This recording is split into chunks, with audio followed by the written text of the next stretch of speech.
记者张聪秋彰化报道，地牛翻身。今天晚上7点14分到8点24分，南投县竹山镇和云林县古坑乡接连发生4次瑞士规模4、1到5、1有感地震。8点22分，南投竹山5、1有感地震最为严重，深度17、3在南投县政府南方29。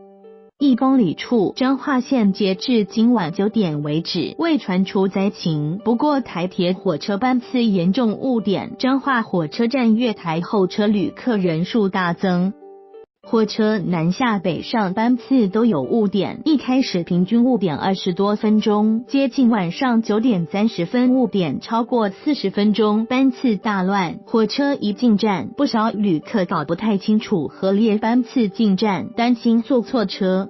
旅客低头滑手机，只能在月台见货站或座库等火车。站方广播，由于地震影响班次误点，请旅客耐心等待。1分1秒过去，民众等得不耐烦，频频看时间，却也莫可奈何。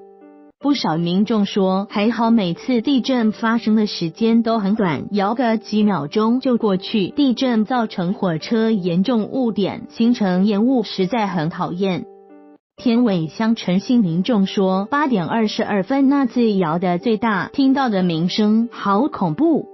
彰化市吴姓妇人说，当时人在2楼房间看电视，房子突然左右摇摆，摇很大，摇了5、6下，正打算离开，结果听了没继续摇，继续看电视，但隔了2、3分又感觉房子又在摇了，摇得头晕。